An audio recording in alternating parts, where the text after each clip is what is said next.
Maybe you're trying to come up with a really clever niche for your new website, or maybe you're just trying to brainstorm good topics to write about on your existing site. And maybe you ran into this problem that what you're passionate about is not always where the money is. So there's sometimes this mismatch between the two. So should you go where your passion is or where the money is? And the very short answer here, of course, is that it depends a lot on what you're passionate about, right? But just to get real, if you're starting out in the wrong niche, you can totally destroy your site and you'll never have a chance of getting any success. But I mean, if you're starting out with something you're just not passionate about in any way, it can also destroy your drive and your passion to pursue that dream of yours. So there's a lot of things to look into here. So I'll try to give my best advice here on when you can follow your passion or when you should just quit altogether on that site and maybe just start in another niche where you have better options. So if you're new to this and you're just about to build your first site, I would say you should definitely go with something where you are at least somewhat passionate about it. Because if you just write about something where you don't feel like writing and you just have to force yourself to get in front of the computer to get any articles written and out there in public, it's just very, very tough to get started down this road. I mean, this blogging thing is a marathon and it just takes a lot of time to see any success. So if you on top of that have to sort of pull yourself together every time you have to write an article, it will just get very tough for you. And I know that because I started a couple of sites last year that I shared here on my site. One of those is YMYL.com that you've heard that I just sold recently. And that was what I would call a passion project of mine. It didn't have the best and highest earnings with ads and affiliate. Actually, I didn't really figure out how to make money with it on the affiliate side of things, but I did have a pretty good exit on it for $30,000, which you can see in that video up here and in the description. But I also started a second site called Sewing Machine Talk. And that's about sewing machines and crafts and quilting and all that stuff. And as you've probably guessed by now, I'm just not a big quilter and I'm not spending all my spare time in front of the sewing machine, right? So this was more something that I did out of, what can you say, I really had to pull myself together in order to get these articles written. And I thought there would be a pretty good potential there. I mean, selling sewing machines and all that gear that relates to that. And I thought I saw sort of this hole in the market, and it probably is there. So I think the site will also do well, but I must say for these first 30 articles, it was just hard work every time I had to write an article. And if I didn't know that that site would succeed based on my previous blogging history, you know, this is not the first site that I've started. I've started a lot of sites before I created this site. I don't think I would have kept at it and added all that content. I would probably have bailed on the whole project altogether after 5 or 10 articles.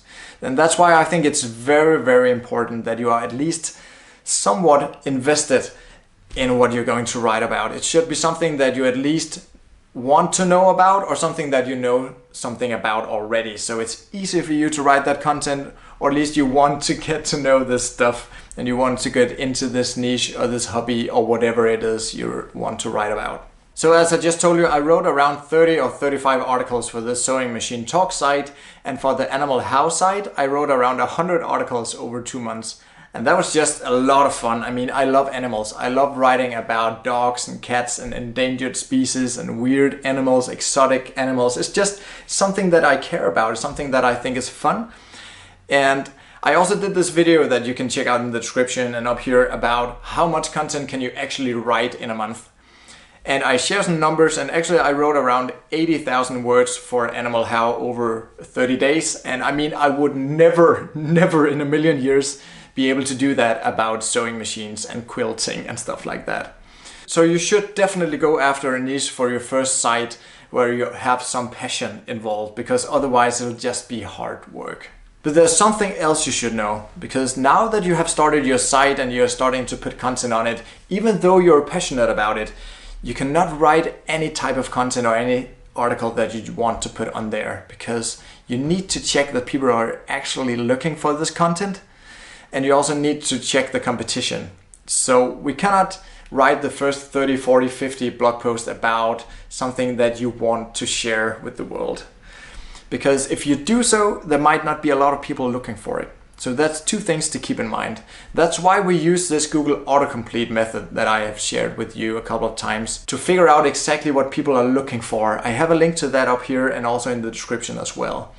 This is extremely important because if you just write something that you want to write about, the best tips about whatever, something that a lot of people might not be interested in, or something where you didn't check the competition so you'll not be able to compete for it, all that time spent writing all these articles will be wasted, and after those initial months you might not want to sit down and write another batch of 30, 40 or 50 articles to get your site launched for real.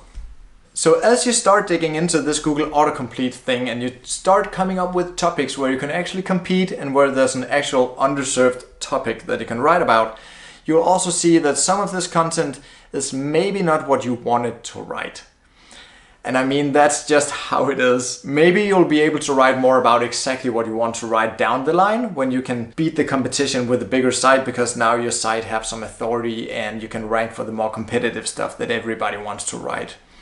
But I mean, this is also why it's many times a good idea to create a site about something that you want to learn. Let's say there's a hobby or something that you really want to get into, but you don't know much about it yet. That's a pretty good place to come from, because you're going to answer a lot of beginners' questions. And since you will be a beginner yourself, I mean, it's not that hard to write all that content because it's actually pretty interesting to yourself, even though it might not be the topics that you wanted to write about. But now that you found them using this Google autocomplete, or people also ask, or one of the other tactics that I share with you, you'll find a lot of topics that will be helpful to everybody. And if you are a beginner yourself, you will learn a lot from this that you can also use yourself as you start getting into this niche or this hobby or whatever it is. So my advice to you is to always start out with a site where you have some passion involved.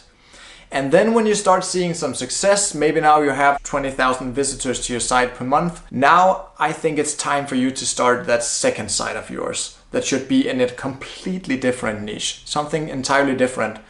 So we do this to spread our risk and to not put all our eggs in the same basket, or I can say put all those articles on the same site. Because in case Google will change some of their algorithms in a way that will not favor your niche or your site. We've seen that a couple of times with Google's YMYL updates, which I'll come back to in a second.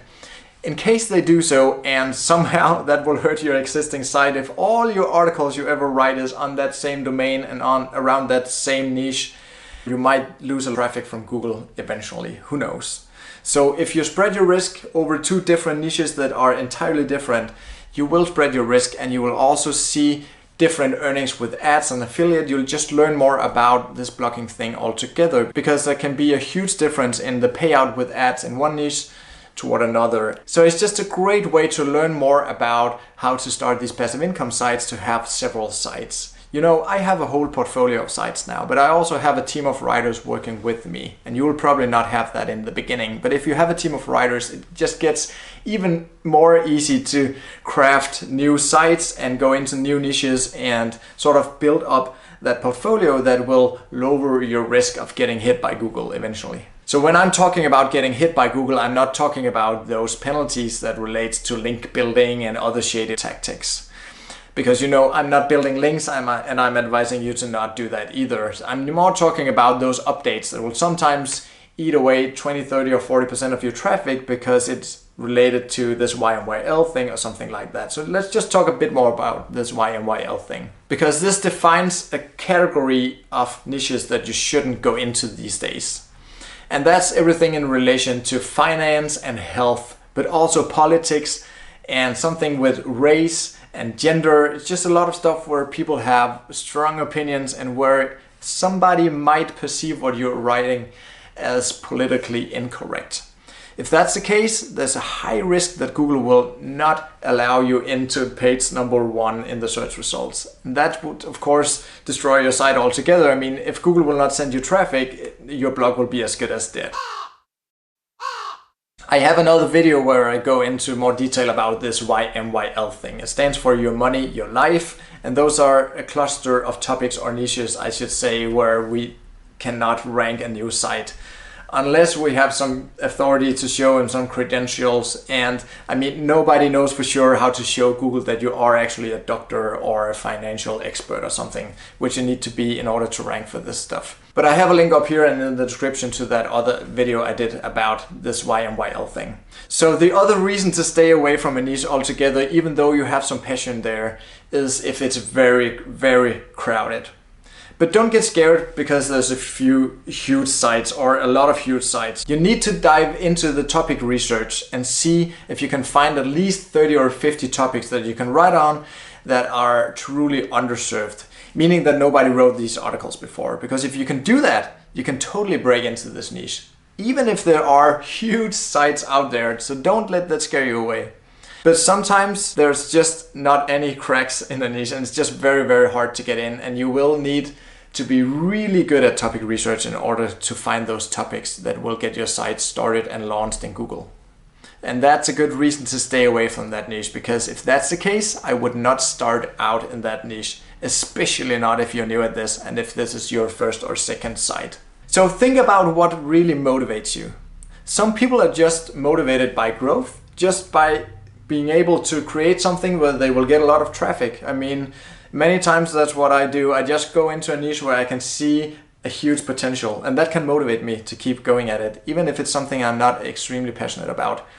Maybe not if it's quilting, but I have other sites where I'm doing pretty well, and I also enjoy writing for these sites, even though I'm not very much personally invested in the niche. But since I see this huge potential, that's motivating to me. But to other people, they're just more motivated if it's something they're really passionate about. I mean, outside the blogging sphere. So maybe you're into hiking, or maybe you just love to quilt or whatever, unlike me. And if that's the case, if that's what really motivates you, maybe you should create a site around that.